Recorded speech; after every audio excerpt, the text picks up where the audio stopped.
Во фокусот на многу стратегии, во реалноста на маргините. Маката ги натера родителите на децата со посебни потреби на протести на улица, односно во импровизиран камп спроти собранието.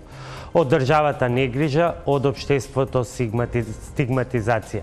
Дали државните институции конечно од зборови ќе преминат на дела? Подготвени ли сме и сите да ги прифатиме овие деца како посебни по потребите, но еднакви во шансите за живот? Вечерва во топ тема на ваша страна во живо од протестите на родителите на деца со посебни потреби од собранието. А дел од нив, Зоран Мијалков, Сузана Стојановска и Ребека Јанковска-Ристевски се гости и во нашето студио. За расчекорот меѓу нормативното и суровата реалност ќе дебатираме со нив и со народниот правобранител Иџет Мемети, како и министерот за труд и социјална политика Ибрахим Ибрахими. Почнуваме веднаш.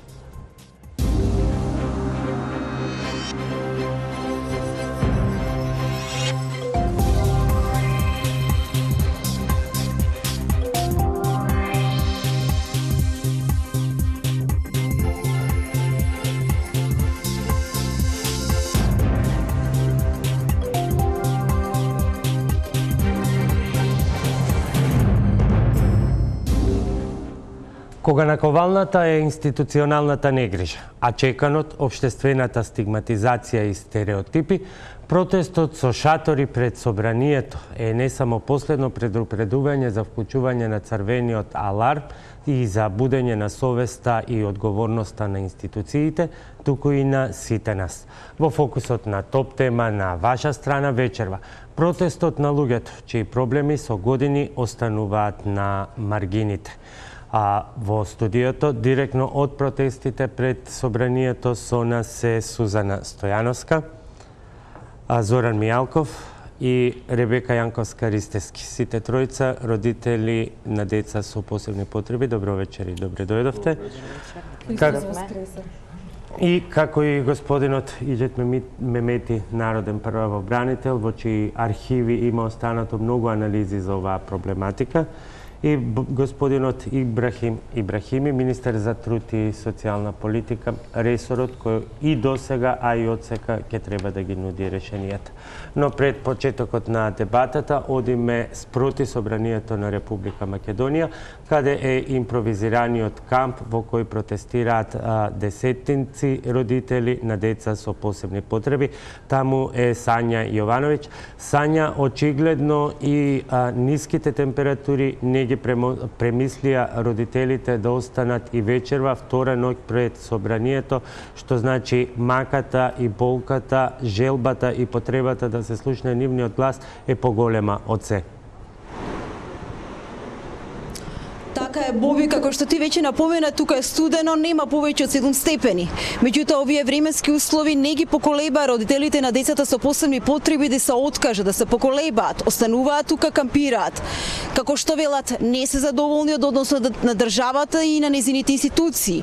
Сметаат дека она што го добиваат како помош не само што е малку, не само што е недоволно, туку е под секакво човечко достоинство.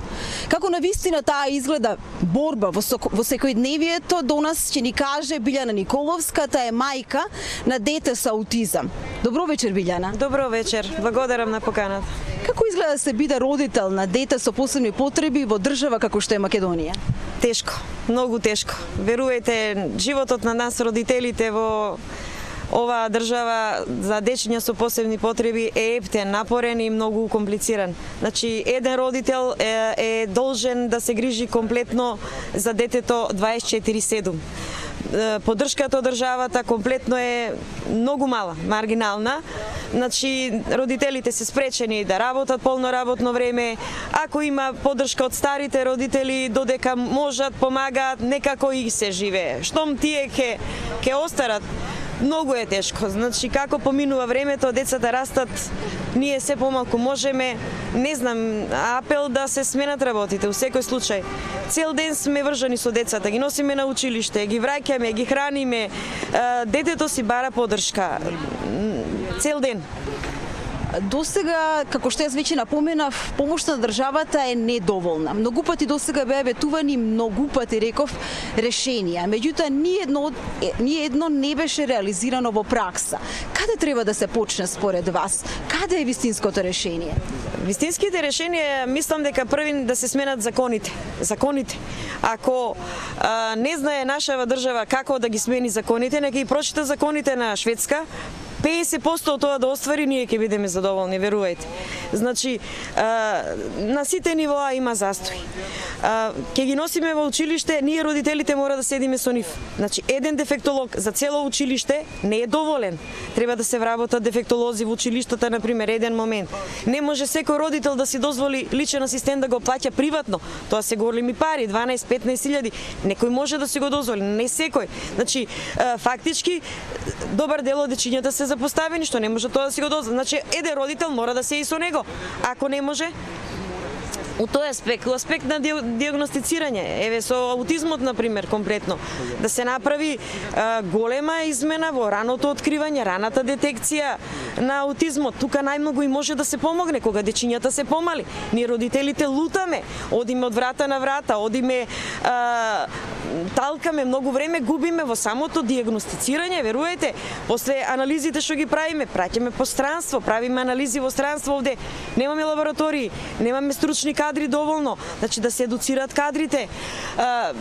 Тоа е страшна финансиско исцрпување на родителите за самото лекување на детето, за самото образование на детето, за негата на детето. И конечно утре кога ќе бидат возрастни, што после нас, што после нив, на ниедно прашање немаме одговор, верувајте. Сакаме системот стварно да се заложи, да ги преземе мерките од корен и да почне да ги решава конечно. Верувам дека се соочувате и со предрасуди. Ние сме општество со длабоко вкоренети патриархални норми, се чини дека свеста за многу работи се уште не е на некое многу високо ниво. Со какви се ситуации сте се соочиле? Со секакви ситуации се соочуваме, како да ви кажам. Возрастните ни помагаат многу, меѓутоа, ако има кој да ни помогне, а ако нема кој да ни помогне, проблемите се огромни, ме разбирате. Финансиски сме истоштени. Дали бе отфрло општеството, сакам да кажам, луѓето околу вас, децата? Не да сме отфрлени, не да сме маргинализирани, нема зборови да ви се каже. Значи самото појавување во јавноста сме, погледите се чувствуваат. Треба малку свеста да се крене на луѓето, треба повеќе да се сватат овие дечиња, да се прифатат овие дечиња дека им треба помош, а не отфрлање. Тие не се лоши дечиња, тие се толку мили дечиња, толку сакаат гушкање, толку се добри души. Стварно сакам некој да ги препозне овие дечиња и да им помогне. Очено им треба помош од државата и од останатите. Оно што денеска беше договорено е дека треба да се формира работна група која што треба да работи на решението. Колку верувате дека нешто ќе излезе од сето ова? Искрено се надевам дека нешто ќе направи, ама од друга страна и не верувам. Многу сме лажани, многу години сме лажени. Од сите само едно ветување, празно ветување, предизборно, ќе помине времето, пак ќе не заборават. Верувајте, ќе не заборават. Сакам да верувам дека нешто ќе се случи, затоа и сум тука да дадам поддршка, да барам помош од системот, од кој да е на власт, значи не битно за нас. Времето поминува, децата ни растат, моментот е сега да ни се помогне. Не утре, верувајте, сега да го искористиме моментот. Ви благодарам многу, Николовска. Благодарам. Побе, ние остануваме тука во Жена парк. Родителите на децата со посебни потреби уште утре ќе останат тука да кампуваат како што велат. Се враќаат следниот месец, исто така символично 3 дена, се додека како што велат не се најде решение за нивните проблеми. Се надеваме дека сепак власта ќе има разбирање и слух. Сања Јовановиќ, ти благодарам и тебе и на твојата соговорничка. Очигледно овој пат решеност акцијата да не биде само символична.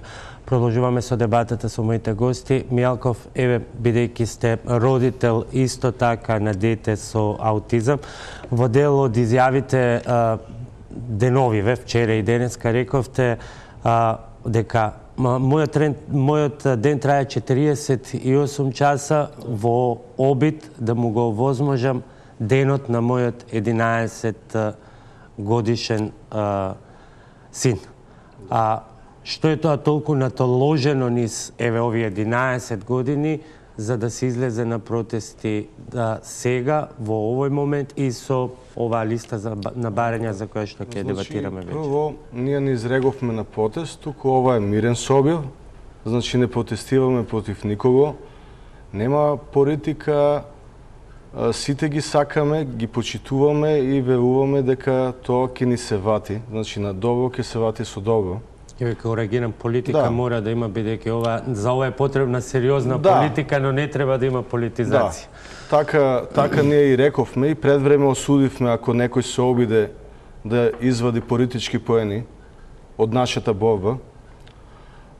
Значи, овој мирен собир се спремаше и се зборуваше многу време за ова.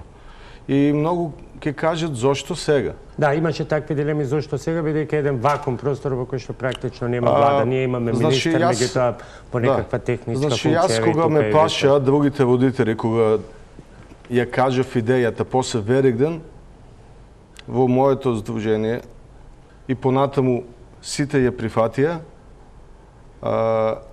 кога кажав после Великден, значи беше за Великден, не за да не изреземе од фокусот, после Великден. Зошто? Бидејќи, во нашата земја, знаете каква е ситуацијата, разединети сме и, значи, решивме дека треба да се обединиме околу нешто. Значи, ние, родителите, се обединивме околу нашите деца, без разлика на националност или било каква припадност, и решивме тоа да го понудиме и на нашето општество. Значи, кога можеме ние да се обединиме родителите, значи, мачениците, моите сестри и баќа по мака мојата фамилија, значи можеме сите. И тоа го понудивме на нашите 120 пратеници, на политичките партии. Еве ви шанса да ни покажете дека сте врегре во тој парламент за нас, да го направите животот подобар за нас, за нашите деца. Значи, очекуваме тие нека си политизираат се друго. Меѓутоа, околу важните теми, нема националност, нема партија. Очекуваме едногласно 120 пратеници да прифатат поголем дел од нашите барања кои што се проактивни. Значи, ние не само дека бараме нешто, па чекаме некој друг да не го решава тоа. Ние нудиме и решенија. Значи, ние сакаме партнерски однос со институциите. Да, ќе разговараме за сите тие. Стојановска, што е она што вас, односно кои се тие непремостливи институционални, општествени бариери кои вас исто како на родител на дете со Даунов синдром ве натера да излезете сега и да кажете тука сме, постоиме, но вака повеќе не може? Па вака, националната стратегија, која е подпишана од 2001 година, значи веќе 16 години, ништо не е направено. И дополнета 2010 со план до 2018. Да, ништо не е направено. Конвенцијата исто така. Значи, едноставно дојде моментот. Некои родители не се согласија со тоа, зашто баш сега немаме влада. Токму сега е моментот, пред да се формира владата, да им биде јасно на сите, што ќе седне на тие столчиња тамо, дека тие се столчиња за извршување. Сите тие тамо се за народот, за нас, за да ја исполнат волјата и барањата на народот. Затоа сега излеговме. Ребека, сите доаѓате од различни здруженија кои што покриваат различни специфики на децата, различни групи на попречености и така натаму. Меѓутоа, вечерва и самите инсистиравте да стојат само вашите имиња без здруженијата, бидејќи сте сите заедно во целата оваа акција. Што е поголем проблем? Да се удира секојдневно со глава во зидот од бирократски бариери и проблеми, или стигматизацијата, или двете заедно? Значи, убаво кажавте. Ние сме во ова заедно, иако морам да кажам, некој можеби кога ќе погледне колку шатори има пред собранието, ќе каже дека 3 ластовички не ја чинат пролетта, меѓутоа тие навестуваат пролетта. Ова е само почеток на она што треба, нели, да следува се додека не се исполнат нашите барања. И она што го кажавте, стигматизацијата и удирањето со глава во зид поради бирократијата, поради нерешените проблеми кои што надвиснале како пајажини во нашето општество, значи со години, децении, значи можам да кажам, едноставно и тоа се голем проблем. А семејствата на лицата со посебни потреби, верувајте, живеат во една тешка, очајна психичка состојба пред се, потоа тешка физичка, тешка ментална во зависност од попреченоста и сите оние дополнителни финансиски проблеми кои што ги имаат во нашето нели општество и проблемите кои што ги обкружуваат тргнувајќи од раѓањето па се до староста, како што кажа госпоѓата Николовска сега нели од пред собранието, дека ете можеби примерен и најважен проблем за кој што ние еве и во барањата го ставивме дека потитно е потребен значи еден дневен центар огромен во Република Македонија во Скопје, меѓутоа и други регионални дневни центри кои што ќе можат овие лица да ги згрижат, посебно оние лица кои што навистина не можат да бидат во домашни услови гледани, затоа што прво не можат родителите, нели не знаат на крајот на краиштата, има лица кои што се соочуваат со многу тешки состојби, значи не се подвижни, им треба нега, им треба медицинско лице, им треба дефектолошки третман, им треба се и се што, значи едноставно кога вие имате дете кое расте и кое ќе дојде на возраст од 30-40 години, а родителите веќе се пред крајот на својот живот, тогаш тие не можат себе си да се гледаат, а камоли детето дома да го гледаат, па да не збориме за оние категории на самоохрани мајки како Сузана, луѓе кои што живеат со една плата, луѓе кои што немаат ниту па една плата, значи социјални случаи, она точка која што имаме во нашите барања, значи еден надомест од 4800, сега може би нешто повеќе денари, меѓутоа сето тоа сметаме дека е малци и имаме изричито идеја, значи како тоа да биде направено и на што да се сведе тоа, односно каква помош понатаму да даде државата, за да тоа навистина биде квалитетна помош, а не трошките да ни се фрлаат, значи буквално така. Господине Мемети, најмалку 10 анализи прочита вчера и денеска за различни групи кои што стојат во вашите архиви. Но дали овој протест е потврда дека бирократскиот зид е премногу голем, а дека слухот на институциите воопшто не постои? Апсолутно дека ова една класична потврда на тоа дека кај нас работите се отидени предалеку. Јас од почеток ги слушам. И господјата што се јави пред Жена парк со дете, кој има дете со аутизам, и овие тројца родители, како полека, учтиво, се обидуваат да ги искажуваат своите маки. Народниот правобранител алармот го има уклучено уште многу поодамна, со години, низ нашите истражувања по однос на состојбата со остварување и почитување на правата на овие деца, кои имаат проблеми со и физички, и интелектуални и така натаму. Но за жал, како што минува времето, не дека се слушаат нашите извештаи, или се прифаќаат, или се примаат, туку едноставно уште пооштро се игнорираат.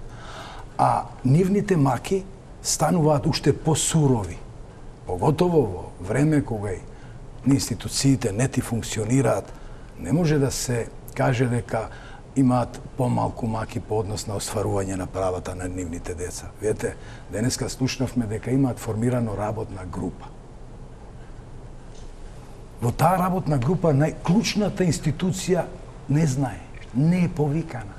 Јас уште вчера, кога ја дознав дека сте се собрале со децата таму, да искажете револта, ние се знаеме од порано и со нашите активности по однос на промоција на правата на децата со попреченост, разговорите ни с училиштата, со вас и така натаму, но верувајте дека тие, еве јавноста знае дека остануваат во фиоките. Верувам дека во иднина нема тоа да се случи. Но, голем песимиста сум дека можат во овој момент нешто да направат. Видите, делот на остварување и заштита на правата согласно устав и меѓународни документи во Република Македонија не дека е руиниран, го нема. Тој е закопан. Од кого? Од нефункционалните институции во државата. Видете, секоја почит кон кадрите, да се навратиме кон правата што ги имаат по устав и закон вашите деца и нашите сограѓани. Прашањето е колку нив ги остваруваат. Никако. Најголемиот проблем е создавањето на услови за остварување на таквите права. Почнувајќи од образование, од пристап до образование, од здравствени услуги и така натаму. Образованието го имаме како посебен сегмент. Да. Само да завршам, само една реченица. Видете, голем проблем е затоа што прашавте што е проблемот од таа одбојност, од тоа неприфаќање, од таа игнорирање, од тоа исклучување на нивните деца. Видете, институциите внатре, секоја почит кон лицата кои работат стручно. Имаме многу стручни лица во сите институции кои треба да водат грижа за вашите деца. Но за жал, тие не можат да доаѓат до израз, покажуваат нашите анализи. Тие се поттиснати од парткистките кадри, од нестручните кадри. Ова покажува дека има еден недостаток на систем практично. Видете, две прашања се многу битни. Прво, правниот систем е уништен од луѓето кои го спроведуваат законите. Тој правен систем, покажуваат нашите анализи, треба се надгради. Но пред се, не само со зборови, треба се има политичка волја за такво нешто. Фокусот на тие што ви ветуваат и што ни ветуваат е нешто друго. Не се децата, не е системот. Се политичките агенди. Тоа мора јавно да се каже. Затоа што немаме друг начин како да ги убедиме дека мора да сме прифатени, дека тие деца се наши, тие мора да се вклучуваат. Видите, министерствата, односно системот нема евиденција. Дали е дозволено во сегашно време да нема вкупна евиденција по однос на бројот на деца со разни попречености? Нема во нашето осме. Ви тврдам како народен правобранител. Може би министерот ќе се обиде да каже дека центарот тој и тој има одредени. Меѓутоа тие се парцијални, тие се случајни, затоа што зависат од правата. Ако одредено дете со бара здравствена заштита, со попреченост, или треба да оствари одредено социјално право, или здравствена заштита, само институцијата која овозможува таква здравствена заштита знае дека тоа дете е со таква попреченост. Инаку, институциите треба се поврзани системски, за да може да ги пренесуваат информациите. Земете го здравствениот систем, во колапс. Земете ги сите системи. Затоа викам дека уште посурови се повредите на човековите слободи и права, а ние како институција, заштитник, сме немоćна више. Не можеме, јавно кажувам, не можеме да ве штитиме од власт која не прима. Од институции кои не примат. Господине Ибрахими, многу силен крик на немоќ и многу остри обвинувања од институцијата бранител за човекови прави. Каде е државата? Вака сега, најпрво не согласувам со господинот народен правобранител во делот на евиденција, во делот на нефункционирање, бидејќи доскоро и тој беше дел од тој систем и се уште е дел од тој систем.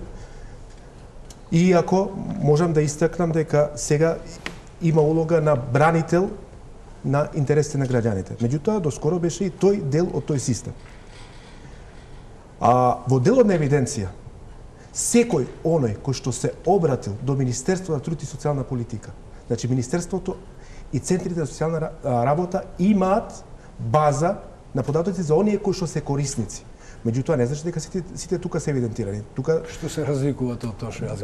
Добро, меѓутоа се ќе кажам нешто. Не можеме никого, ако некој во селата, да кажеме Струшко или Дебарско, го крие своето дете, ние како министерство да го натераме, баш дени се и на таа средба на работната група каде што бевме, да го натераме со сила да го пријави неговото дете. Чекај, како мислите да го крие? Вие имате систем на закони со кој што тоа дете е задолжително да се вакцинира, да се запише во основно образование. Како може да некој да ви се скрие? Ќе ви кажат и господинот од граѓанскиот сектор што ни се случува на терен.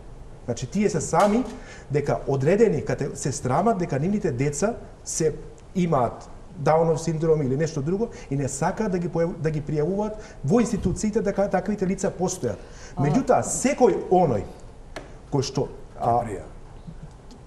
ќе го пријави своето дете, секој е запишан во регистарот кој што се води на права на корисници. Некаде околу 100, само еден пример ќе ви кажам каде што не функционирате воопшто.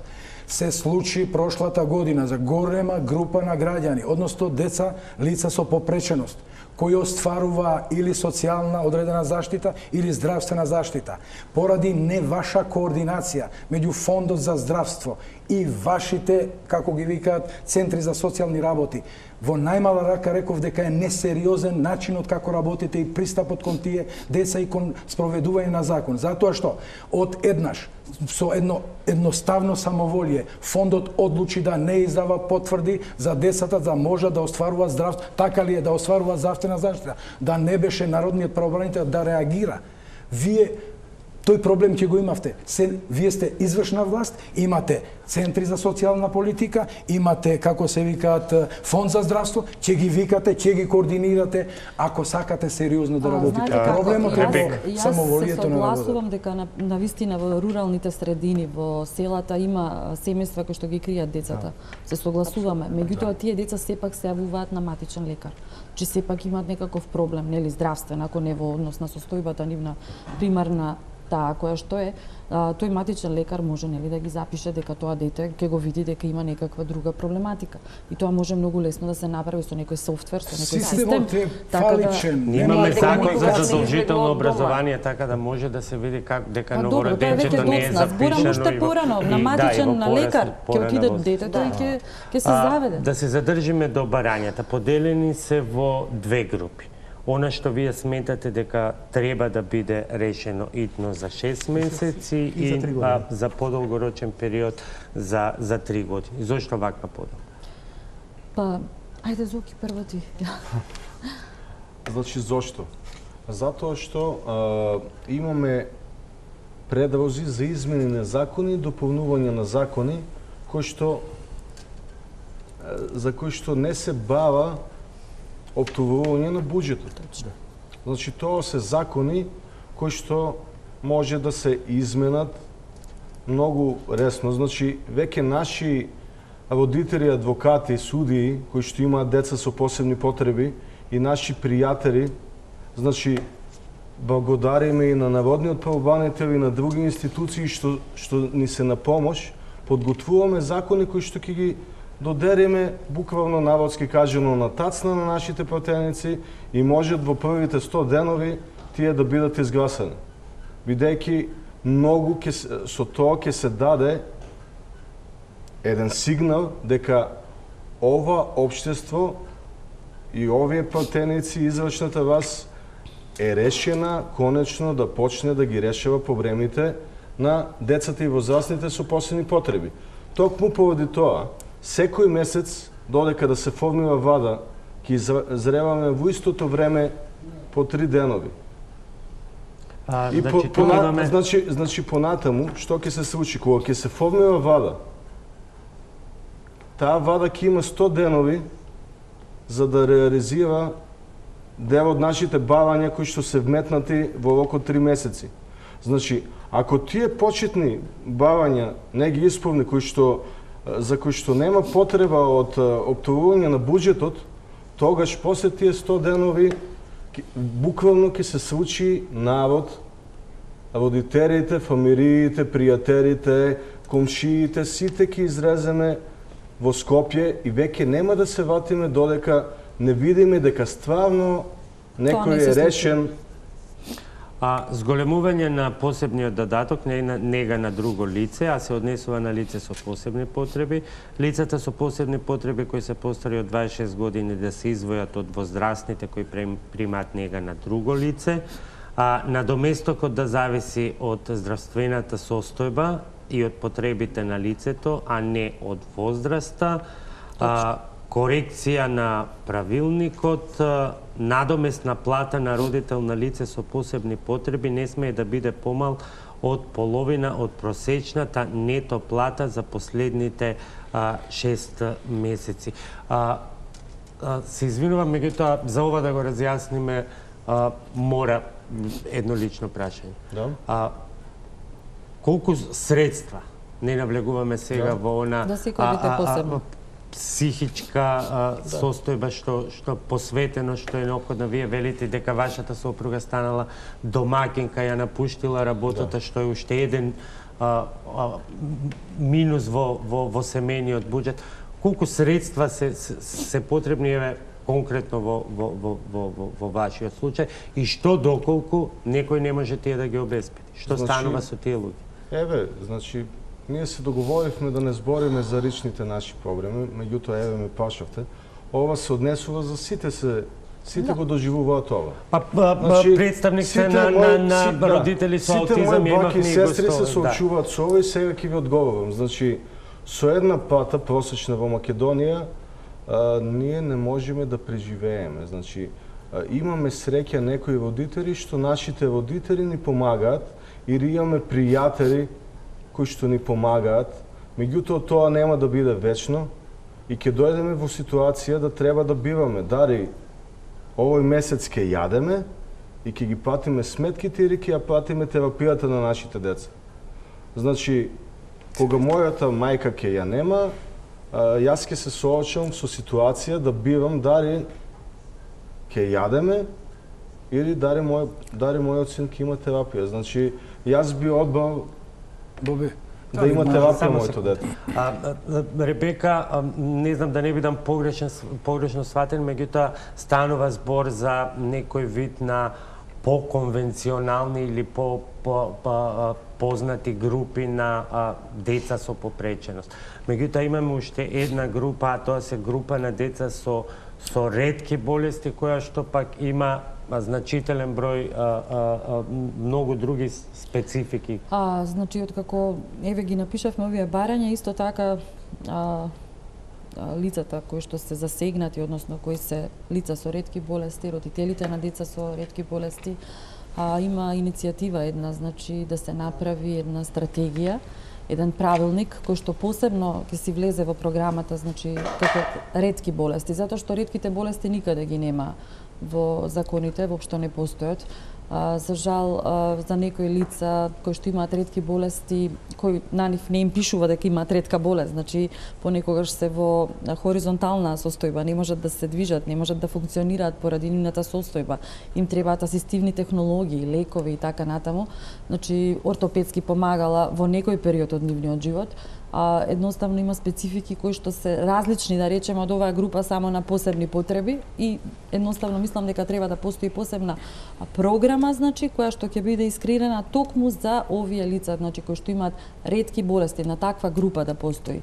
Затоа што конкретно се изборивме еве овие, да кажам, 2,5 години, тоа е една убава светла точка да ставиме до сега 28 лекови на позитивна листа за дел од ретките болести за многу, значи ретки болести, тоа се, значи, една група од 450 луѓе кои што ги примаат овие лекови. Многу од тие лекови се и многу скапи, значи конкретно лекот за маркијан, кој што маркијан го зема веќе 2 години, е некаде околу 1400 евра месечна доза, кој што мора да го прима. Тоа е единствениот лек во светот кој што мора да го прима. Значи тоа е веќе една друга категорија на лица.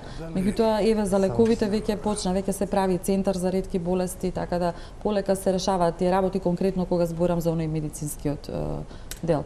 Стојанска, што е она што е есенцијално неопходно, а недостатсува еве во случајот на децата со Даунов синдром? Или што е занемарено од системот и од сите овие, јас не би ги нарекол систем, туку парцијални решенија кои што ги има. Прво да напоменам дека овие барања не се од сега, овие барања се од пред 3 години, меѓутоа еве нека бидат од сега, сите ги знаат веќе. За конкретно за оваа категорија Даунов синдром најнеопходно во моментов е дневен центар. Значи, овие деца се функционални, одат во редовни училишта, повеќето можат, да кажам, да се грижат за себе и би можеле да функционираат во еден дневен центар каде би го поминувале делот од денот после училиштето, како родителите би можеле да одат на работа, заработуваат за екзистенција, што сега ни е невозможено. Значи нема каде тие деца да ги згрижиме после училиште. Затоа што се во редовно и едниот родител или единствениот, како што е во мојот случај, мора да се грижи за детето и да не може да заработува за екзистенција. Иако тоа дете е повозрасно, да. Не знам како да ви кажам, како се снаоѓам. Преживувам. Фала му на Господ си што ни дава. Да, сето она што го имам го вложувам во моето дете. Инаку конкретно за ретките болести, пошто сега прашавте Сузана што е ова што е потребно да оди да се случува, значи што е неопходно, тендерите, значи на време на објавување, затоа што имавме еден проблем, една пауза, а терапиите се редовни, значи не може да се чека. Мемети па и мораме на кратка пауза. Многу кратко, моите анализи, на институцијата Народен правобранител не ги осликуваат проблемите само во овој сегмент кој вие ги потикнувате или ги вас ве болат или целото општество. Вие нашнавте неколку. Здравствените, само малку, дозволете, затоа што проблемот на остварувањето на правата на децата со попреченост или лицата со попреченост е многу поширок од тоа што вие го кажувате. Нашите анализи, истражувања покажуваат следно, дека власта инцидентно реагира. Како? Само тогај кога и родителите ќе ги притискаат, а тие ќе бидат заплашени од гласачите, ќе се обидат да направат нешто најповеќе декларативно. Втора работа, кога народниот правобранител ќе ги притиска со одредени пресконференции. Проблемот на лицата со попреченост во Македонија уште многу поширок. И тој не опфаќа само здравствени услуги, не опфаќа само социјала, каде е образованието, каде е работниот однос. Затоа институцијата Народен правобранител предлага во незините извештаи што властите имаат одбойност, не сакаат да ги примаат. Целосен ремонт на овој систем, почнувајќи од законска регулатива, изградба на институции здрави, исчистување на институциите од социјален и здравствен аспект од партиските кадри, инаку од нестручните.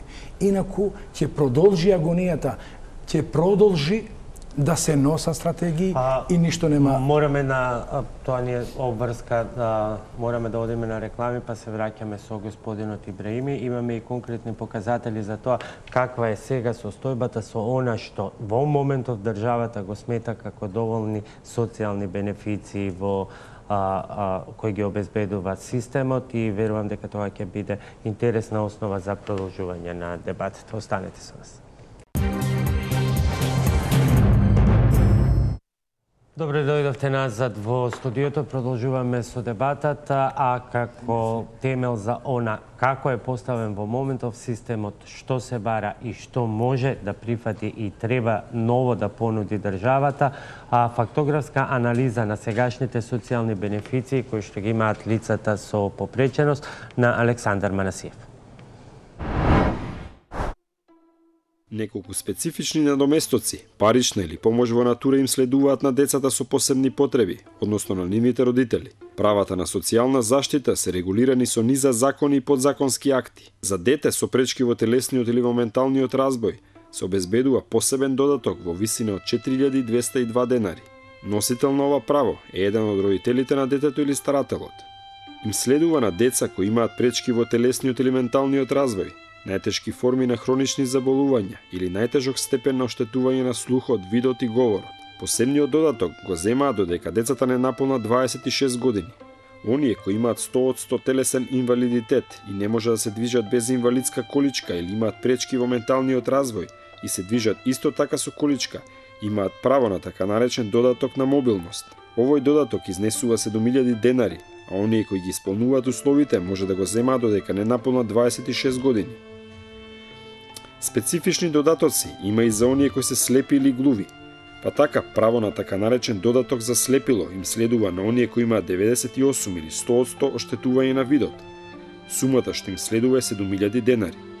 Луѓето кои се целосно глуви не може да комуницираат без толкувач на знаковен јазик, додека не наполнат 26 години, имаат право на така наречен додаток за глувост во висина од 4000 денари. Вработените родители кои негуваат дете со телесни или ментални пречки во развојот или со најтешки форми на хронични заболувања имаат право на надоместна плата за скратено работно време. Овој надомест изнесува 4800 денари. Законите предвидуваат и еднократна парична помош или помош во натура. Им следува на лице или семејство во социјален ризик или поради природна непогода или епидемија и подолго лекување во здравствена установа. Под помош во натура се подразбира обезбедување на облека, исхрана и други средства неопходни за екзистенција. И износот на еднократната парична помош варира од 4500 денари до 15000 денари. Најголема сума како еднократна помош е предвидена за дете без родители и без родителска грижа, кој по наполнување на 18 години ја напушта установата или изгрижувачкото семејство. За да се адаптира во социјалната средина, може да добие еднократна парична помош во висина од 180.000 денари. Беше тоа фактографската анализа на Александар Манасиев за тоа што нуди во моментов системот за социјална заштита. Министре, тоа се бенефициите, ако така може да кажеме, кои што ги има во моментов. Барањата, ги слушнавме, онаа прва група се многу поголеми. Односно, ако ги сублимирам, би биле ова не е доволно. Што може од оваа прва група барања да прифати Министерството, иако сте нели во специфична позиција сега на една техничка влада? И со господинот Зоран, кога ми ги достави по имейл, значи барањата, првично ги разгледав и во најголем дел од барањата се прифатливи за Министерството, значи се однесуваат. Што значи тоа во најголем дел? Значи 5 барања се да бидеме конкретни. Првите 6 месеци и она што е после 3 години, значи му кажав каде после 3 години, во период од 3 години можеме да се соочиме со проблем во делот на порано пензионирање, бенефицирани од стаж, бидејќи насоките се и тенденциите во Европа на стеснување на рамката која се однесува на бенефициран стаж. И сега и во најновите измени кои ќе се предвидат, значи ќе имаме стеснување на рамката за бенефициран стаж. Со оглед на тоа дека и Македонија е земја каде што имаме прв и втор пензиски столб, тоа ќе значи дека во догледно време, кога ќе се пензионират, може да се соочат да примаат помала пензија со тој бенефициран стаж. Затоа, например, за нас е подобра друга алтернатива некоја отколку бенефицираниот стаж. Во однос на барањата за посебниот додаток, тоа го правиме досега. Значи, барем од 3000 денари колку што беше 2009, сега некаде до 6000 нешто е посебниот додаток, зависно од семејството тоа. Значи, и нашата намера да продолжиме и понатака. Значи, првиот зголемување на посебниот додаток за лица со посебни потреби, тоа го правиме и ќе го правиме. Добро, слушнавте дека е недоволно. Да прекинам, може ли вака? Значи, да, има раст на посебниот додаток, меѓутоа, искрено да ви кажам, тоа е многу мал. Значи, не може со тоа ништо да се направи. Тоа е смешно. Значи, оно што расте како процент, не расте во согласно со поскапувањето на производите во нашето општество, со потребите на семејствата. Значи, едноставно расте, да, меѓутоа растат и цените, ме сваќате. Значи, нема никаков ефект од тоа. За едно дете со посебни потреби, значи е многу повеќе потребно тоа. Ние баш и во барањата го напишавме тоа. Затоа што тоа дете не добива онолку колку што треба од државата. Значи, не добива логопед секој ден, не добива дефектолог секој ден, не добива физиотерапија секој ден, а треба секој ден според светските препораки, медицински препораки, значи, треба секој ден да се работи со овие деца. Добива 2 пати неделно по пола сат. Остатокот го плаќа родителот. Дали 4000 денари се доволни да платите логопед, дефектолог, физиотерапевт, згора на тоа, инвалидска количка, да го облечете, да му дадете асистент за во школа да оди со тој асистент, значи и многу други работи. А каде здравјето на родителите? Значи ме разбирате, значи во ред нека биде таков посебниот додаток, меѓутоа дајте да направиме некоја институција каде што таа институција ќе функционира секој ден и услуга за овие деца. Па па не мора да се даваат повеќе средства, него да добие тоа дете секојдневна услуга, а не да добива, значи, 2 пати неделно. Да, не еден дефектолог во и училиште децата каде што бидат има 20 деца, може само да ги детектира. Не може да работи со нив. Уште едно специфично прашање околу личните тренери кои што ги споменавте. Асистенти. Личните асистенти се извинувам, и околу она што деновиве предизвикува најмногу реакција кај родителите е тоа што голем дел од бенефициите се завршуваат со 26-та година. И значи прашањето е што понатаму со тие луѓе, со тие деца. Тие не се завршуваат, туку се трансформираат од посебен додаток за да може да користи туѓа нега.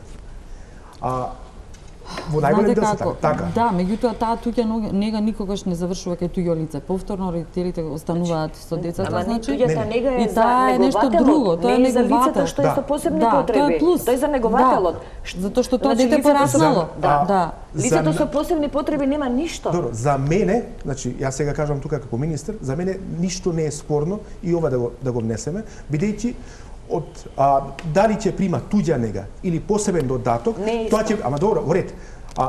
Значи зборуваме туѓа нега, парите се за лицето што го негува. Да. А не е за лицето. Значи лицето нема никаков додаток. Меѓутоа, ајде сега јас ќе кажам, например, имам роднини кои што примаат додаток на туѓа нега. Меѓутоа не е лицето кое што пак одат средствата на лицето кое што има потреба. Не одат како одат. Некој треба да го гледа тоа лице, така? Да, во ред, меѓутоа пак ода. Меѓутоа за мене ова не е проблематично. Значи можеме да разговараме. Малку е посложено. Мијалка вчера имаше еден можеби малку морбиден, меѓутоа многу сликовит пример. Рече, не дај Боже, мене утре ќе ме нема, ќе нема мојата сопруга, што со мојот син? Тоа е примерно, го кажав на почетокот во емисијата. Разговаравме денес и на таа тема. Да, меѓутоа ова не е само разговор меѓу нас, не слушаат и оние што се пред собранието, не слушаат и оние што од различни причини на следбата во собранието кое што имавме денес. Значи многу пати пред ова сме разговарале, ништо не е решено. Со години разговараме само. Што по смртта на евентуалната смрт на родителите, што со тие деца? Значи, тие се спремни да го отстапат имотот на државата. Меѓутоа, ние кажавме, еден од добрите примери кој што функционира во Берово е малите групни домови. Каде што буквално имаме... Ама тоа е само еден пример. Ама не, во ред, меѓутоа, такви примери, такви домови треба да отвориме низ цела Република Македонија, за да имаме згрижување на децата. Меѓутоа, успешна приказна. И успешна приказна која ќе се прошири низ цела Македонија. Да, зборувате за деинституционализација која што требаше да заврши со стратегијата до 2018 година, не е завршена, а она што го имате направено и сите тие центри се функционираат врз основа на соработка со невладини организации. Зараз прашањето вечерва беше и на почетокот. Каде е државата? Државата сето ова е направено со помош на донации со невладини организации. Државата плаќа на лицето кој што ќе излезе од домот, плаќа дури 18.000 денари. Значи тоа е уште една ставка која што ја нема во барањата, меѓутоа морам да ја кажам. Значи старател кој што ќе земе лице 18.000 со посебни потреби, а семејство зема 4.000. Згрижувачките семејства исто се една од алтернативите. Дали сте биле во тие згрижувачки семејства да видите тамо како живеат лицата со посебни потреби? Јас случајно имам прилика да видам. Нема даде родител на дете, да. Можеби има исклучоци во секој случај. Ја ги знам добрите приказни, меѓутоа би сакал да видам лоша приказна. Јас бев и видов и дадов извештај. Значи, се даваат по 3 дечиња со посебни потреби во фамилија, во една фамилија. И тие се живеат лагодно, децата беа во еден ќош, сите со пелени, сите не катастрофа. Значи, таа слика што ја видов, не можев 10 дена да спијам. Да, прво треба да има и надзорен орган некој. Да, прашање до министерот. Ајде, утре ќе одиме. Јас ќе ве однесам. Министре, официјални податоци добиени денеска од вашиот ресор. Во Македонија функционираат вкупно 29 центри за лица со попреченост, од кои 25 дневни центри за лица со умерена и тешка ментална попреченост, 1 за деца со церебрална парализа, 1 за деца со оштетен вид на предучилишна возраст во Скопје и 2 за деца со аутизам во Скопје и Штип. Дали овие бројки, со овие бројки, како министер во еден клучен ресор, можете да кажете дека Македонија ја остварува државата ја остварува својата клучна уставна функција на социјална држава. Со вакви бројки. Сега ќе кажам нешто друго. Ќе се навратам. Не, прво одговорете. Ќе ви кажам и на тоа. Што се случуваше во минатото? Само ќе ви кажам. Имавме еден центар кој што е во Демиркапија, каде што буквално беа изолирани, не знаевме што се случува со тие лица кои што беа во, значи деца со посебни потреби, со цел да ги тргнеме од главниот град, за да не види јавноста какви појави се случуваат. Ама враќањето кон минатото постојано се изговор за да не разговараме за оно што се случува. Ние отворивме 29 центри, дневни центри низ републиката и нашата намера се уште да го зголемиме тој број. Значи има акцијски план по кој се отварат стандарди. Значи вака, прво и основно мора да се вклучиме ние, здруженијата, граѓански имате отворена соработка. Еве јас како министер ви кажам дека значи кога се прават тие стратегии воопшто за центри, значи ние мора да бидеме вклучени. Ние најдобро ги знаеме нашите деца. Потребите за нашите деца ние. Значи мора да има представници од нашите здруженија кога се прават тие стратегии.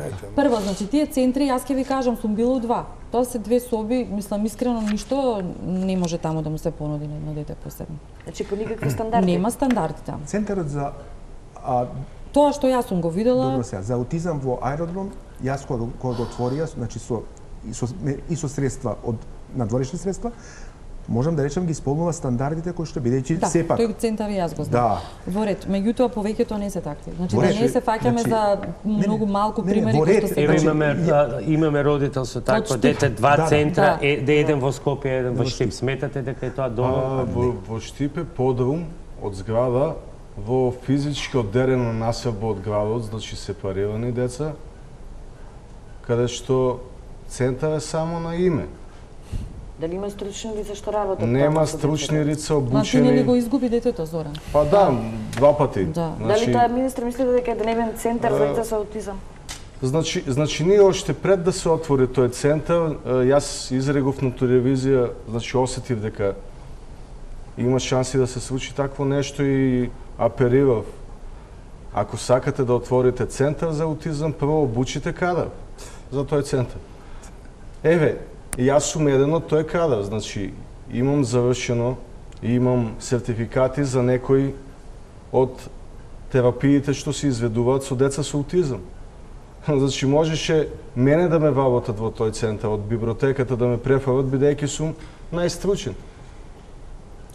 Значи се примија луѓе што не се обучени. Значи вака, на пример во Нови Сад, конкретно, се отвори центар со пари од Европска унија, значи потоа, нели, на терет на државата со, нели, сето она што треба да се помогне во однос на кадар и понатаму плати за вработените и тие што работат во тој центар. Тој центар што содржи внатре?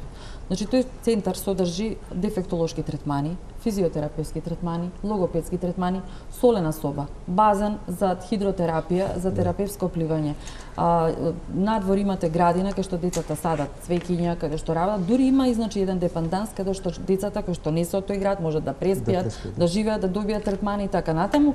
И плюс имаат значи дел во тој центар каде што овие дечиња кои ќе пораснат се обучуваат да бидат работоспособни. Значи за да можат да не бидат терет на државата, впрочем и тоа е нашата цел, да можат да работат. Дел од овие деца можат да работат како секаде нели во светот. Зошто да не можеме да им пружиме нели обука? Господин Мемети, за жал, 2 реченици ќе кажам. По однос на условите во центрите, по однос на третманот во центрите, кога ги споредуваме стандардите со условите во Македонија, поготово во јавните установи за згрижување. Смешни сме. Трагични сме. Втора работа, дозволете да ви кажам дека мене исто така ми е жал на ова дебатна емисија, на која цела Македонија ја гледа, да се сведе на тоа Родителите бараат, министерот дава, не дава, овде може, тамо не може. Несериозни сме луѓе, од позиција на омбудсман на ова држава. Ви препорачувам вас како влада да седнете, многу сериозно да ги анализирате состојбите и системот, затоа што системот ви е пропаднат. Да седнете да направите добра анализа. Дозволи да завршам, ве молам. За вашите деца, а и за децата на другите ова. Затоа што мене буџетот за тоа ме плаќа. И затоа правам анализи кои овие не сака да ги гледат. Да седнат затоа што колку ќе се даде 7.000, 2.000, 1.000 и та не е негова работа. Има Министерство за финансии. Не може парцијално и кому ќе му текне. Седнете како влада, направете анализа како доликува на сериозна влада и држава, за да и тие, ако за одредени права, за одредени услови, за одредени можности, државата не може, тие треба да се убедени и да се најде друг начин и така натаму. Се извинувам што на ваков начин морам да се обраќам, Боби. Значи, ние понудивме такви начини, еве на денешната средба и на многу други средби. Значи, ние нудиме проактивни бавања. Значи, што се случува? Значи, има европски пари, има пари од фондации.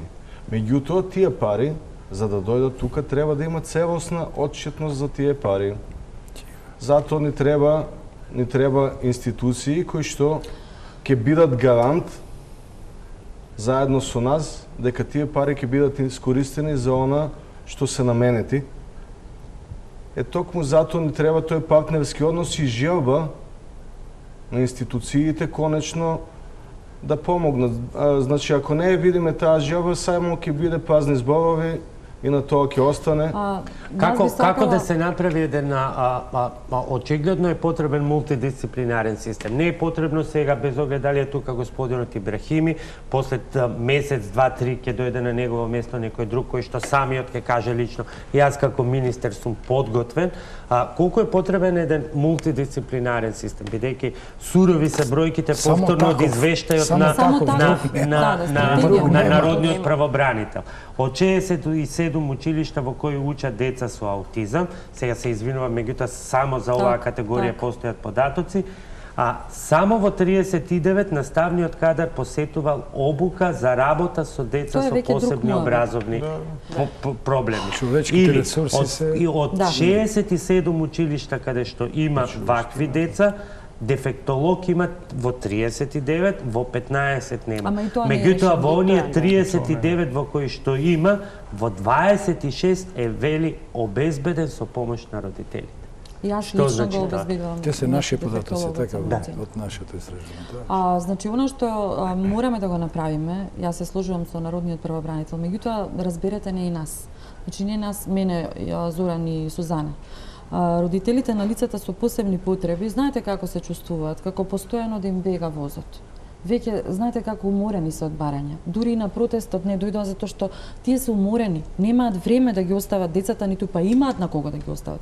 Значи проблемите се толку големи, значи треба системско решавање, буквално седнување на маса. Вие сте оставени сами да се борите. Значи буквално седнување на маса и едноставно да се почнат сами од почеток. Значи од раната диагностика, раната интервенција, од самото раѓање на едно дете. Потоа значи една комисија која што ќе одредува кое дете каков третман да добие. Значи, една обсежна анализа, една обсежна работа која што навистина зашто вака само буквално ги решаваме делимично работите и повторно се вртиме во круг. Парцијално или ден за ден. Или индивидуално. Министре, има ли услови за еден таков сосема поинаков систем? Денес беше почеток на она што мислам дека треба да се направи. Работната група која што ќе биде од нивни представници, значи представници на граѓанскиот сектор, буквално, представници на институциите, значи Труд и социјала, Фонд за здравство, Министерство за здравство, кои што заеднички ќе подготвиме и заеднички ќе договориме она што се приоритети. и да видиме за секоја акција колку средства се потребни.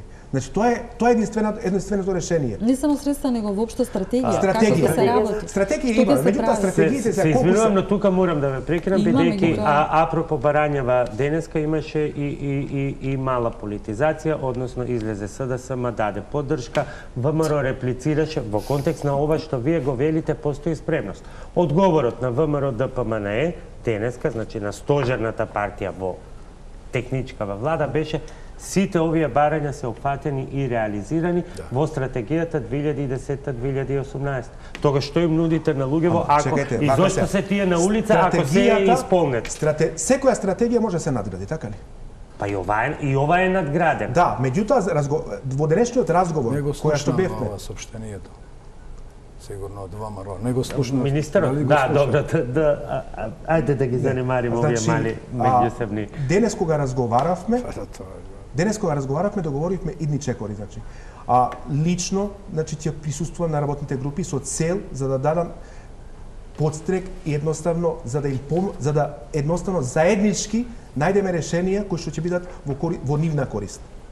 Значи не во корист на државата, туку во нивна дури корист. сметам дека е добра идеја вака, значи дискутирано повеќе пати, во сите министерства во нашава држава да постои сектор за лица со посебни потреби. Во сите министерства. Значи затоа што прво самите луѓе во кога ќе се обратам јас во едно министерство не знаат ништо, значи. Едноставно те препраќаат вамо, тамо, значи не ги знаат работите. Например, труд и социјала да има неколку луѓе кои што ќе работат во тој сектор. Кај нас има. Да, меѓутоа треба и во здравство, треба и во образование. Секаде и тие да бидат меѓусебно поврзани, затоа што едно дете има проблеми во сите сектори.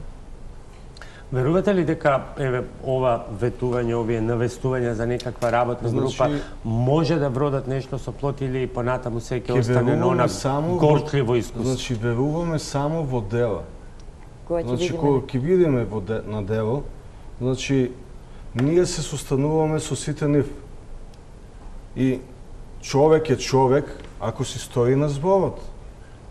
Значи, тие треба да не служат нас. Значи, они работат услужна дејност. Значи, затоа земаат плата, затоа добиваат некоја моќ и статус во општеството, кога ќе дојдат на позиции. Значи, ние сме спремни да седнеме со секој. Сите ќе ветат се. На крајот ќе видиме кој што ќе оствари.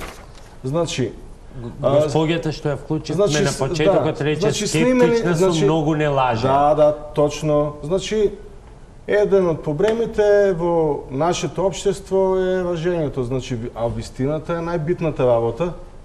Значи, меѓутоа нели, народски кажано, на лагата и се кратки нозете, синот нејзин дури сними дел од пратениците од СДСМ и ВМРО, ги сними што ветија, така да ќе ги подсекиме секој месец што има ветено. Еден од вработените кај мене рече, кога ја слушна изјавата пред во Жена парк на овиот СДС, рече, фала Богу, почитуван народен правобранител, некој ги читал нашите извештаи. Овие како да ги зеле од кај нас и ги кажуваат.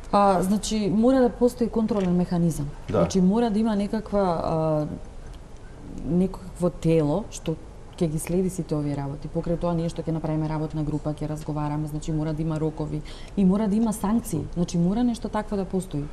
Значи ние родителите размислуваме дури со наши адвокати веќе подготвуваат и тужба во пред судот за човекови права. Имаат право на тоа? Знаете, тоа е поединечно. Значи тоа се разгледува бидејќи на многу деца. Значи, една од опциите и таа, значи непопуларна, да се ја тужи сопствената држава, а меѓутоа се надевам дека техничката вада и наредната вада вистински нешто ќе направат, бидејќи ние ќе бидеме тука да ги подсетуваме. Одиме тука со уште една пауза за реклами. И нивната совест ќе ги подсетува, сите имат совест. Само што и направиме да се забаваме на совеста. Господин министер, време да размисли. Би ве прашала само, дали сте свесни со што се соочувате и што ветувате? Да, апсолутно. Ке одговори министерот, имаме и прашања од гледачи, одиме со една кусак пауза за реклами, а потоа последниот блок во кој меѓу другото и еден од горливите проблеми во мноштвото проблеми, инклузивноста во образовниот систем. Влегуваме во завршица на вечерашнава дебата. Во морето проблеми еден од најголемите инклузивноста или неинклузивноста, подобро речено, за македонски прилики во образовниот систем. Какви се состојбите, регистрираше колешката Сања Јовановиќ. По скалите се искачува полека, со паузи. Издржува некако, но само доколку не се многу високи и ги нема во голем број. За Лидија Ѓорѓевиќ, студентка на втора година, проблемот е што токму такви се на факултетот каде што се школува. Принудена е да побара помош од колега или едноставно да се откаже. Лифтот се движи само до прв спрат на нашиот факултет. Јас понатака не можам да се движам слободно или ми треба помош да се качам до останатите спратови за да го најдам кабинетот на професорот, да земам оценка. Или мора да задолжувам некоја колешка или колега да ја зема оценката во моје име. Лиди има проблем со колковите и со голема тешкотија следи наставата седејќи на дрвено столче. Ситуацијата станала неиздржлива по последната операција поради што морала да ги стави студиите во мирување. Оваа академска година се вратила, но повторно се соочила со истите проблеми, како на пример тоалетите без WC школки. Понекогаш не излегуваат и служителките во пресред, па ни го отвараат тоалетот каде што одат и наставниците, каде што одат професорите, но понекогаш ги нема служителките, нема на кого да се обратиме. И од тој аспект е малце незгодно, мора да чекаме со часови додека да си отидеме дома, затоа што јас навистина не можам да одам во неприлагоден тоалет. Со проблеми се соочуваат и студентите со оштетен вид или слух. Само некои од професорите имаат подготвено материјали во електронска форма, па за останатите мораат сами да се снајдат. Ваквите пречки за многумина се непремостливи, поради што дигаат раце од се и се откажуваат.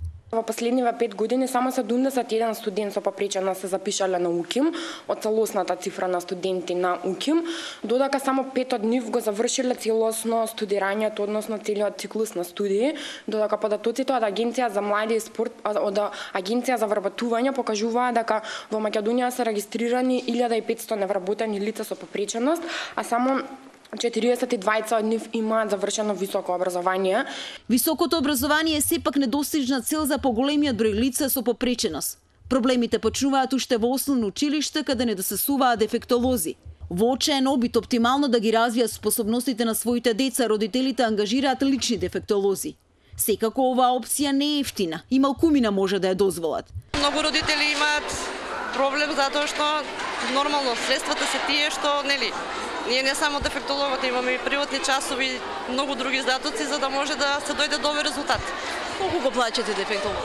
Па тоа сега е приватно, но многу за една просечна фамилија, значи не може секој да обстане. Поголемиот дел од општините ангажираат еден, најмногу 20 дефектолози за сите нивни училишта. Основното училиште Лазо Ангеловски е едно од ретките каде има еден постојано ангажиран. Тина Ацковска помага во изработувањето индивидуални образовни планирања, дава и совети на наставниците и родителите. Сепак, вели треба уште да се работи, да се обезбедат дидактички средства, подобри услови, но и да се подигне свеста на околината. Имало реакции, значи моето дете не сакам да биде во паралелка со тоа дете, бидејќи тоа се разликува од останатите. Понекогаш покажува агресивно однесување и слично. Пак велам, значи овдека немаме некои такви екстремни ситуации. Меѓутоа, има многу да се работи во ова поле. Истражувањата на канцеларијата на Народниот правобранител покажала дека најголемиот дел од училиштата се согласуваат со ставот дека инклузивното образование тешко се спроведува во пракса. Законската регулатива не е во согласност со меѓународните стандарди, а во анализираните закони повеќе декларативно се промовира инклузијата. Истражувањата во однос на вклученоста на аутистичните деца покажуваат дека не се сите распоредени во редовните паралелки со други ученици, туку во посебни. Недостасуваат и наставни средства, а наставниот кадар не е доволно, а во некои училишти воопшто не е обучен за работа со деца со аутизам. Недоволното вклучување во редовната настава има негативни последици по нив бидејќи се чувствуваат исклучено. Родителите тогаш одлучуваат да ги пратат во посебни училишта. Истражувањето покажува дека во изминатите 4 години од анкетираните основни училишта се отпишале вкупно 175 деца со посебни потреби. Праксата покажува дека понекогаш институциите имаат несоодветен однос и кон децата кои без проблем се вклучени во редовната настава, но имаат одредени здравствени проблеми. Синот на Ирена Коцева е одличен ученик, но има нарушување во растот. Последните 4 месеци е без редовната терапија. Приватно да ја купиме е една ампула за 10 дена 18.000 денари. Ние примаме 3 ампули за цел месец. Тоа се многу пари. Според податоците на Министерството за труд и социјална политика, во Македонија функционираат 29 центри за лица со попреченост, од кои 25 за лица со умерена и тешка ментална попреченост. Еден за деца со церебрална парализа, еден за деца со оштетен вид на предучилишна возраст во Скопје и 2 за деца со аутизам во Скопје и во Штип. Во рамките на Заводот за рехабилитација за деца и младинци Скопје, како посебен одел функционира Дневниот центар за лица со интелектуална попреченост над 26 годишна возраст. Тоа беа и состојбите во образованието, една исто така болна сфера. Многу прашања се поставуваат и многу прашања добиваме и на Твитер околу тоа каде се Министерството за образование, каде е Бирото за образование со подготвување на посебни наставни програми. Кои се проблемите од овој аспект со кои се соочувате? Тука влегуваат и стереотипите и стигматизацијата од средината и како да почнат да се движат работите и во овој правец, не само од она претходно што го зборувавме од социјалниот аспект. Така, ова е вториот дел од нашата голгота. Значи, инклузијата. Повеќе може да се нарече кај нас дека е интеграција. Интегрирани се децата во образование. За инклузија да се спроведе, треба во секој училиште да има стручни тимови. Од дефектолог, логопед, кои ќе работат со тие деца. Меѓутоа, треба и во законот да се каже на колку деца еден дефектолог или еден логопед. Не може во едно училиште кај што има едно дете, еден дефектолог и училиште кај што има 20 деца, пак еден дефектолог. Конкретно во Димов има околу 30 на дечиња. И тој може само да ги детектира. Дури и не во состојба да изготви за сите индивидуален образовен план, затоа што има многу администрација. Едноставно, вика ќе ми дојде инспекција, јас морам тоа да го напишам. Мијалков и Ребека, има ли доволен баланс и што е подобро, специјализираните паралелки или вклопување? Не може да се генерализира. За секој дете или во зависност од случај. Значи има дечиња кои што можат да бидат инклузирани, има деца кои што не можат. Има деца кои што не можат ни да дојдат до училиштето поради еве овие работи што ги слушнавме, нема пристапност, нема лифт. Имавме некоја идеја ние како има системски пристап на одвојување, на селекција, на поединечен пристап, можности за поединечен пристап кон секој проблем, кон секој... Нема систематизација, значи повторно проблем во системот, повторно проблем значи во самиот систем на организирање на школството, на образованието, затоа што конкретно да тргнеме значи од пристапот прво во училиштата, дали има рампа пристапна, дали има скали, дали тоа дете може да се качи, како ќе се качи, така натаму. Дури идеја имаше во една општина да има едно училиште кое што ќе биде така средено за да биде пристапно за лица со посебни потреби. Не мора сите. Барем во секоја општина да има по едно. Ни тоа го нема. Она што се соочуваат овие дечиња е децата во Скопје конкретно учат во многу по бројност големи оделенија. Значи во оделенијата се по 30, по 35 деца некаде. И сега, ако имате вие 2 деца со посебни потреби во оделението, наставникот нема шанси, колку и обуки да поминал, не може да се справи со тие дечиња. Значи, во прво, второ, трето оделение, кај што и самите деца треба да се навикнат на образовниот систем, нели, плачат, спијат во школо, им треба помош за во тоалет. Камоли со овие дечиња со посебни потреби. Значи, на нив им треба асистенти. Дури не мора ни да е дефектолог, за некој деца е потребен асистент, значи кој што ќе му помогне на тоа детенце. Замислете да е како, например, во Виена имавме баш една организирана конференција од страна на Народниот правобранител, каде што имавме човек од Австрија, нели, каде што ни пушти едно видео, како е во Виена, там во оделението има 15 дечиња.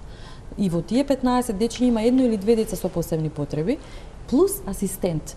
Значи, ако тоа детен се прави проблем, зашто имате деца со аутизам кои што можат да почнат да вртат круг во училницата, да викаат, да реметат наставата, тогаш тој асистент е должен да го изнесе тоа детенце надвор, да го стави на страна или да ги изнесе тие 2 дечиња надвор. Значи, во секој случај поинаков е целиот тој процес на инклузија. Не е инклузија само дефектолог еден во училиште.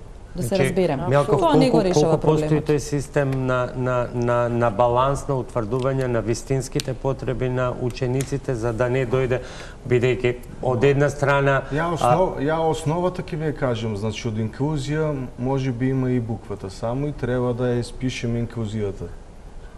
Значи, повеќето родители финансиски не се мокни да имат персонален асистент. Значи, без персонален асистент инклузија нема. Обично оди родител, а ако наставникот се погоди, како наставник што се погоди на мојот Петар, тогаш значи родителот толку ќе се почувствува отворен, значи родителот се почувствува отворен камо детето.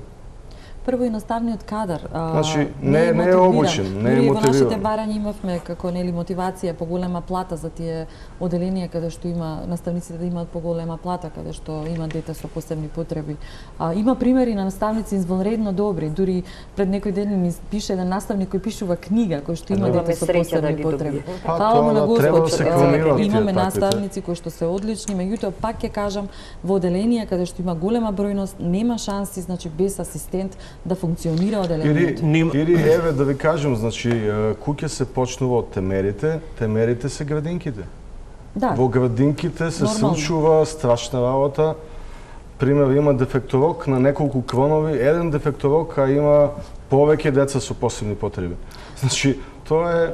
Да ви кажам, јас кога одев по градинките, буквално, пошто веќе знаеа за Маркијан, мислам, малте не ми ја затвараа вратата за да не го запишам Маркијан. И Маркијан одеше во приватна. Значи, имаме случаи кога се... Травматични искуства и за родителите. Имаме случаи кога деца со посебни потреби не се примени во градинки. Да. Немаме инклузија. И ако родителите не се уповни, или ќе го примат, а тоа дете ќе седи во некаде во агол. Едноставно ќе сватиш дека твоето место не е таму. Значи, мојата жена издржа 2 години, веќе втората година не можеше да го издржи тоа, значи, со пачење си доаѓаше дома. Знаете како, може да се реши тоа, не секогаш се во прашање парите. Значи може да се направи, еве, да речеме факултетот за развојна едукација, за дефектологија, може да воведе 1 година стаж. Значи тие студенти пред да завршат да мораат да бидат со деца со посебни потреби за да завршат, како медицина, нели? За да завршите 1 година стаж, значи може и така да се реши. Пензионерите може да се вклучат, зошто да не? Кои што биле дефектолози. Предрок за наставници во одеренска настава, многу добар предрок имаше проректорот на Штипскиот универзитет, Кире Барбареев, бидејќи не знае нас и значи тој сака и се труди, нели има одеренски предучилишна настава. Тој се труди да има 3 одсек. Одеренски предучилишна настава за деца со посебни потреби, значи да се обучуваат веќе кадри кои што ќе знаат. Да, затоа што постои стигма, постои страф, луѓето не знаат, не можеме ни да ги осудиме. Јас сум одеренски наставник. Не знаат како да се однесуваат со лицето со посебни потреби. Во секој случај, значи има поединечни решенија, меѓутоа ни фали систем. Го пробивме терминот сосема за кратко, господине Мемети, од каде треба да се почне и од што? Не случајно се одлучивме да направиме посебно истражување и посебен извештај за децата со аутизам, а посебно ова поголемото истражување за инклузивноста на децата во образованието. Резултатите се поразителни за состојбите, лоши се. Системот не чини, мора јако и конзистентно да се надгради. Лошите кадровски капацитети или недостатокот на кадровски капацитети, непрофесионалноста и така натаму доведуваат и до уште поголеми маки и на децата, наместо тој процес да почне како да се развие до целосна инклузија, тој процес од почеток пропаѓа. Значи, многу сериозно треба да се пристапи. Министре, без оглед не знаеме, таква е политичката ситуација, што ќе се случува, ќе останете или не на функција, но во секој случај, дали, ќе продолжите или пак на својот наследник ќе му оставите како оставштина некакви конкретни решенија од она што го договаравте и веќе го навестивте како формирање на работни групи. Веќе и наредната недела очекувам дека да продолжи нашите средби, значи секоја недела буквално 1 до 2 средби со здруженијата за да го забрзаме процесот овие 6 месеци кои што следни како рок за да нешто постигнеме. Мијалков и Стојановска, утре си одите? Останувате на тоа дека ќе се вратите пред собрание за месец? Апсолутно. На 20 мај сме пак пред собрание. Никогаш веќе нема да има тишина. Има песна од Ацо Шопов, тишина. ако носиш нешто неизречено, нешто што те притиска и пече, закопај го длабоко во тишината, тишината сама ќе го рече. Веќе нема да има тишина, значи секој месец ќе подсетуваме. Кога ќе се формира нова влада, сите ќе бидеме, значи, не само родителите и децата, туку сите наши фамилии, роднини, комши, цело општество се надевам дека тогаш ќе дојде со нас во Скопје, за да видат колку сме. Со овие стихови и да ја завршиме ова вечерашна дебата, се надевам дека ќе биде мал придонес за приближување на мноштвото проблеми и нивно решавање. Почитувани ви благодарам за вниманието.